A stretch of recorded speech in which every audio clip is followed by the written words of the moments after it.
I give permission to anyone to slap me, to hit me with a pillow, to electrocute me. There it is.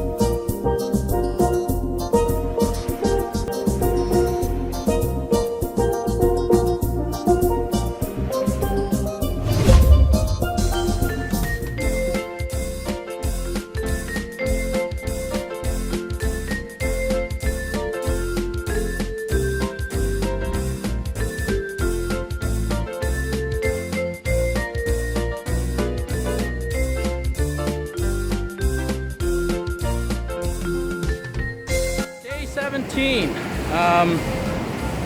Yeah, it was interesting. I did sleep in. I missed my shift. I didn't mean to do it. It was all an accident. I feel bad. Actually, I was really mad at myself for the first hour, and then the second hour I was still awake. I couldn't sleep, and then I was mad because I should have just went on the patrol anyways. I just felt like it was the perfect night for sea turtles to come out. Fortunately, Katie stopped by the camp and woke a few people up to say, hey, there's a turtle nearby, and since I was still awake at the time, I just get me up, get me on patrol. I love to see turtles, but thanks to Katie, she did wake me up. Luckily, she came back at 3:30 and woke me up, and I got out and got to see a turtle with Jess and Kat, so it was a pretty good experience. So, that's good. Yeah, woo, woo. And then, yeah, turtle is right here. It's about 300 meters away from our base camp entrance, and the turtle was seen right here, the spot where it laid the eggs, put it down, and then it traversed a bit over to this area here, and that's where it began to, I guess, flip the dirt to cover up the nest at this point. So it's just with the front flippers, just kept clipping it. It was really cool to see. And then it made a rotation along here. You can see the tracks. And then down this embankment. So it wasn't too bad. It's not a steep one. It was just a nice gentle slope. And then, yeah, then it went out to sea. So that was really cool to see and witness. Yeah, I felt really bad this morning. I couldn't really sleep. I got up early and I just felt like, hey, you know what? I want to get the hatchery done. And I took it upon myself to go to last, and Fabian was awake, and yeah, grab a wheelbarrow and one shovel, and I had my music going, so I was all pumped. And yeah, I built in the hatchery. I got 14 wheelbarrow loads done in a matter of 45 minutes. Yeah, just by myself, just worked hard. And then, yeah, the other exciting thing is over at last there were students, and those students were from Victoria, BC, Canada, of all places. So another Canadian school group. It's really nice to see the Canadians come out. Got to say hi to them. Got to say hi to the teacher. The teacher reminded me of Bradley Cooper. He just looked like Bradley Cooper. So if you're seeing this, St. Michael's School, something like that.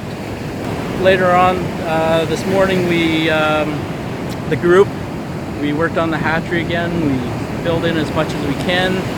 It started to drizzle a bit, but we still carried on. We gotta push and be sure the hatchery's all done. So we took a group photo of that. You can see it here. And then the afternoon, we just got free time and sort of did some arts and crafts, and I'll show you what I made. And I promised you I'd show you the bag that I made. Simple. And with my lovely assistant Jad, she's showing it off. Look at that, stylish, one of a kind, very versatile. Yep, perfect. And you take it out on patrols. It's lightweight, easy to carry stuff, and there's already a rain poncho in there. Pull it out. Yep, see? And my work gloves, always carry those. Awesome. See? Something you can do with a t-shirt. If you don't want to wear it, turn it into a no-sew bag, and other people will appreciate it for you. So there it is. Thanks for watching. And this is our wind chime. Jess started it, and I guess everybody can add their own thing to it. You probably would have guessed I did the golf ball with the maple leaf on it, or what looks like a maple leaf. The paint's still wet. You can see the evidence. A little bit messy, but yeah, cracked canoe. Don't know what that's all about, but it's a golf ball I found, and there's my name. There we go. So that's the thing that I'm adding to the wind chime. Okay, here's an example of where I did a repair. The backing was lifting and the whole sole was just coming apart. So I tied it down with a rope. As you can see, it's tied down and now it's secure when you walk and it's not flopping around. So that is an example of a repair. Alright, so here's another example of a repair. This is a rain poncho. You can see the hood that I'm holding up here. It was left by one of the previous groups that left the other time, and I found it in the garbage can. So I was thinking, why would this rain poncho be in there? Well, then I discovered that there's this big, huge rip right down the middle, as you can see. But I took it upon myself to fix it, stitch it. Sure, it doesn't look the neatest, but hey, it's dark anyways, and it still keeps me dry. So I've used it a couple times already, and it works. So there's another example of a repair.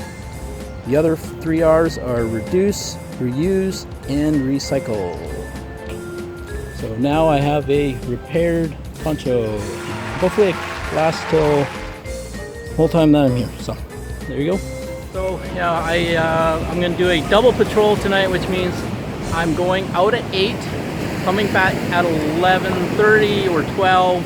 Assuming if I can see a turtle with our group, then it may take longer, but if not, yeah, it'll probably be 11:30 or 12, and then head back out for 12 to 4. So it's been done. Other volunteers have done that. I'm not the only one. I just felt like, you know, time's running short. I want to try and catch this turtle. So yesterday was turtle number 8, just outside our camp. It's really cool to see. Do a double patrol, and I'll let you know how my leg is. Actually, I'm going to give you an update on the my leg, the injured leg. You can see. Let's see if I can get a good. There we go. How about that? There. So it's scarring. It's I don't know. I hope it's closed in. I hope it's not infected. Thank you for Jad and Caroline for looking out for me.